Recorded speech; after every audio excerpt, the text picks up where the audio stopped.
வணக்கம். Next gen channel நேர்களே, நான் உங்கள் அன்பான சயின்டிபிக் வேதிக் அஸ்ட்ராலஜர் அஸ்ட்ரோரஞ்சி பேசுகிறேன். நல்லது நினைப்போம், நல்லதே நடக்கும். இந்த வீடியோவில் நம்ம என்ன பார்க்க போறோம்னா,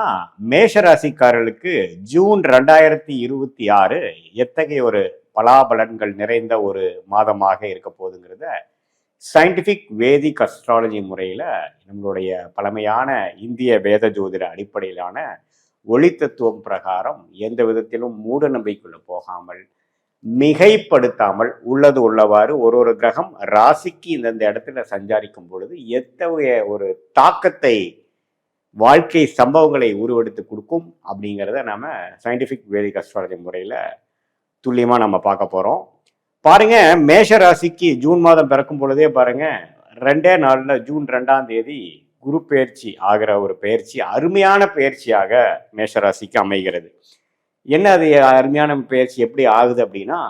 3ஆம் இடத்தில் இருக்கக்கூடிய குரு 4ஆம் இடம்ங்கிற மிகப்பெரிய ஒரு சிறு கேந்திரம் என்று சொல்லப்படுகிற 4ஆம் இடத்துக்கு போறதுனால, அந்த 4ஆம் இடத்தில் இருக்கக்கூடிய உச்ச குரு 10ஆம் இடம் என்று சொல்லப்படுகிற ராசிக்கு 10ஆம் இடத்தில் இருக்கக்கூடிய தொழில், ஒரு ஜாதகரோட தொழில், ஒரு ஜாதகரோட அந்தஸ்து, ஒரு ஜாதகரோட ஸ்டேட்டஸ் இன் லைஃப் என்பதை குறிக்கக்கூடிய 10ஆம் வீட்டை பார்க்கிறார். 12ஆம் வீடு என்று சொல்லப்படுகிற சுப விரயங்கள், இன்வெஸ்ட்மெண்ட்ஸ், அடுத்த கட்ட நடவடிக்கைகள், இடம் மாற்றங்கள் அப்படிங்கிற மாதிரி விஷயத்தை பார்க்கிறார். அதே சமயத்தில் 8ஆம் இடம் என்று சொல்லப்படுகிற ஃபண்டிங், பணம் வசதியில கொஞ்சம் வெளியிலேருந்து நமக்கு கொஞ்சம் பணம் வருது, அந்த பணம் மூலமாக சில ஆதாயங்கள் பண்ண நம்ம ட்ரை பண்றோம், சில next level of expansion, next level of life growth நோக்கி நாம போறோம் அப்படிங்கிற கொடுக்கக்கூடிய ஒரு அற்புதமான 12 வருஷத்துக்கு ஒரு தடவை வரக்கூடிய 4ஆம் இடத்து உச்ச குரு 2026 ஜூன் மாதம் 2ஆம் தேதியே ஆகுது. நிறைய பேர் மேஷராசிக்காரர்கள் பார்த்தீங்கன்னா, வேலையில் இருக்கக்கூடியவர்கள் இப்போ சைடில் ஏதோ ஒரு தொழில் பண்ணலாமா, தொழிலில் யாரையோ ஒய்ஃப் மூலமாவோ, அல்லது ஒய்ஃபாக இருந்தால் கணவர் மூலமாவோ, அல்லது மற்ற நண்பர்கள் மூலமாக ஏதோ ஒரு பங்குதாரர் மாதிரி சேர்த்து வச்சுட்டு நம்ம ஏதோ ஒன்று பண்ணலாமா அப்படிங்கிற மாதிரி அமைப்புகள்லாம் கொஞ்சம் யோசிக்கக்கூடிய தருணமாக இருக்கும். அதுக்கப்புறம் ஜூன் மாதத்துக்கு அப்புறம் நடக்கக்கூடிய அமைப்பாக இருக்கும். சில பேர் பாருங்க, வேலையை விட்டுட்டு நம்ம ஏதோ ஓன் தொழில் போகலாமா அப்படின்னு நினைக்கக்கூடியவர்களுக்கும் கொடுக்கக்கூடிய அமைப்புகளாக இருக்கு. அல்லது இருக்கக்கூடிய வேலை, இருக்கக்கூடிய தொழிலையே இன்னும் பிரசித்தமாகி, இன்னும் கொஞ்சம் ப்ரமோஷன் ஆகி, இன்னும் கொஞ்சம் ஸ்டேட்டஸும் விஷயங்களும் அதிகமாக ஆகிற மாதிரி அமைப்புகளும் இருக்கு. எப்பவுமே 10ஆம் இடத்தை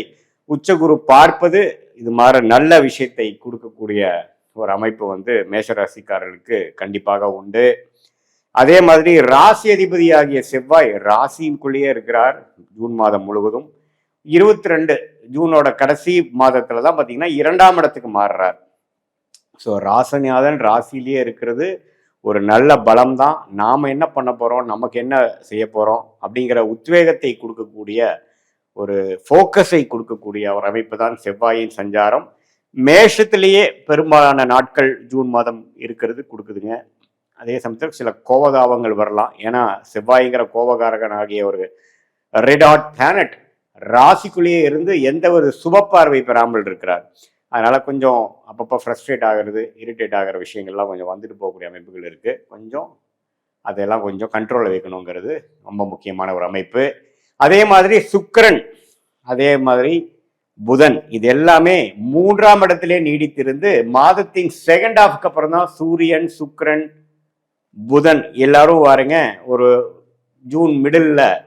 உங்களுக்கு மாறுறாங்க. ஸோ என்ன மாறுறாங்க, 3ஆம் இடத்துக்கு சூரியனும்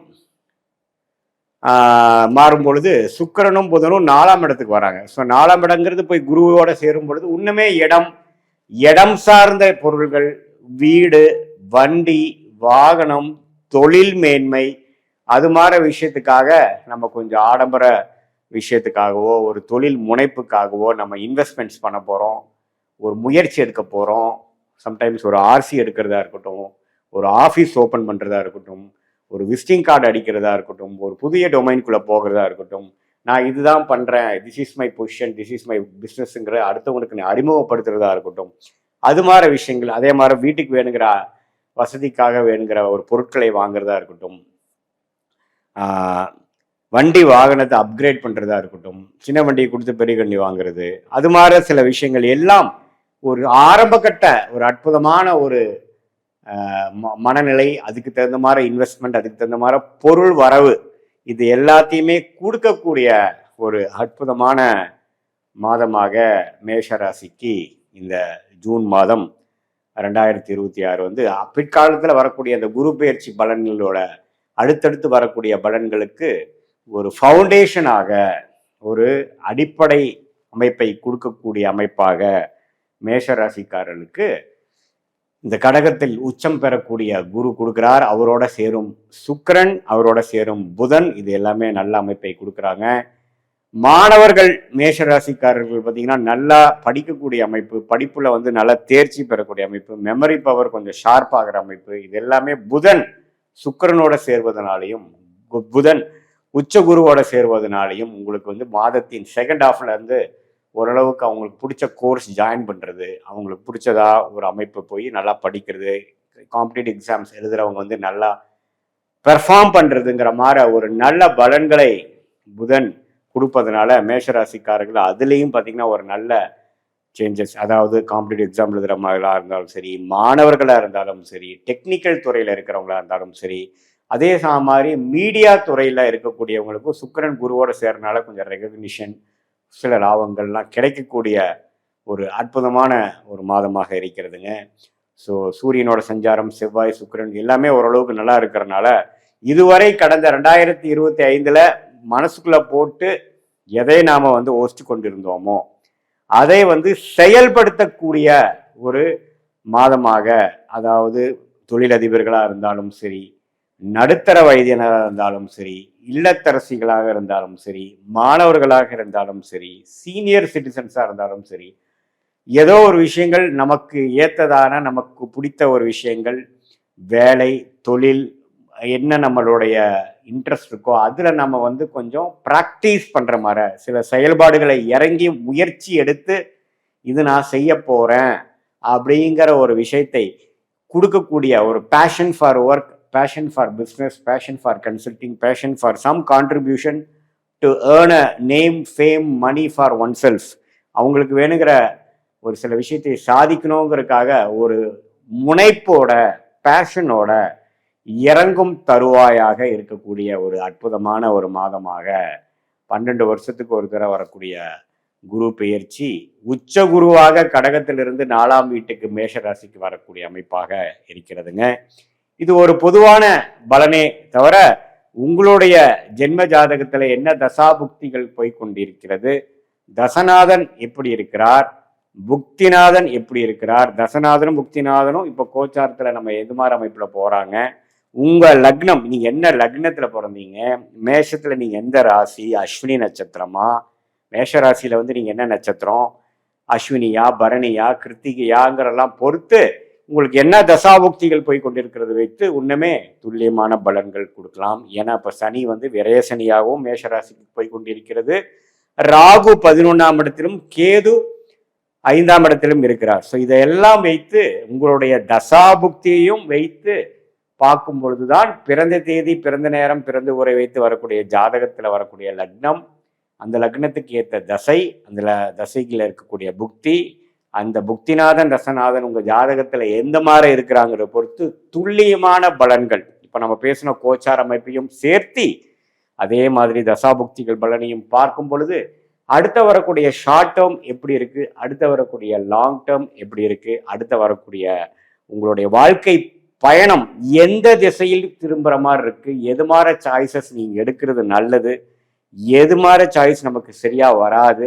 அதோட டைம்லைன்ஸ் என்ன, எந்த நேரத்தில் அது நடக்கிற மாதிரி இருக்கு, சீக்கிரமா நடக்கிற மாதிரி இருக்கா, கொஞ்சம் டிலேவோட நடக்கிறதா நல்லா இருக்கா, அப்படிதான் காட்டுதா, எது நமக்கு நல்லபடியாக அமையும், எப்போ வேலை மாறலாம், எப்போ தொழில் விருத்தி அடையும், எப்போ கடன்கள் குறையும், எப்போ உடல்நல கோளாறு பிரச்சனை இருந்து வெளியில வருவோம், எப்போ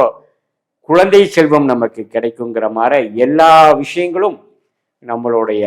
பிறந்த தேதி, பிறந்த நேரம், பொழுது வைத்து வரக்கூடிய திருக்கணித பஞ்சாங்கம் முறையாக வரக்கூடிய அந்த ஜாதகத்தை போட்டு அதுல வரக்கூடிய தசாபுக்திகளை வைத்து ஸ்தானபலம்,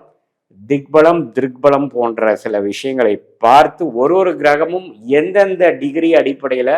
ஒருத்தரும் தள்ளி இருக்காங்கிறத டிகிரி அடிப்படையில பார்க்கக்கூடிய சயின்டிபிக் வேதிக் அஸ்ட்ராலஜி முறையில நாம் பார்த்து இந்த கோச்சார பலனும் சேர்த்து பார்க்கும் பொழுது ரொம்பவே வாழ்க்கையில் எதிர்நீச்சல் போடாமல் நம்மளுடைய என்ன விஷயங்கள் நமக்கு வராதோ அதை போய் நம்ம செய்து பண விரயம் சமய விரயங்களை அனுபவிக்காமல் எந்த விஷயங்கள் நமக்கு உகந்ததாக இருக்கிறது, பிராப்தங்கள் என்ன, தோஷங்கள் என்ன, நமக்கு ஃபார்ச்சுனேட்டான பிளானட் நம்ம ஜாதகத்தில் என்ன இருக்கு, அந்த பிளானட் எதுமாற துறையில் நமக்கு முன்னேற்றத்தை கொடுக்கும், எதுமாற டைம்ல வரும், நமக்கு வேலையா தொழிலா அப்படிங்கிற போன்ற பல விஷயங்கள் நம்மளுடைய ஜென்ம ஜாதகத்தையும் சேர்த்து வைத்து இந்த மேஷராசிக்கு வரக்கூடிய குரு பெயர்ச்சி, செவ்வாய், சுக்கிரன், புதன் எல்லா பெயர்ச்சிகளும் சேர்த்து வைத்து பார்க்கும் பொழுது சயின்டிஃபிக் வேதிக் அஸ்ட்ராலஜி முறையில் முறைப்படி பார்த்து அதுக்கு வேணுங்கிற கிளாரிட்டியை எடுக்கும் பொழுது வாழ்க்கையில் சரியான நேரத்தில் சரியான முடிவுகளை எடுத்து வாழ்க்கையில் எளிதில் வெற்றி பெற முடியும் என்று சொல்ல விரும்புகிறேன். மீண்டும் மற்றொரு காணொளியில் சந்திப்போம். நன்றி, வணக்கம்.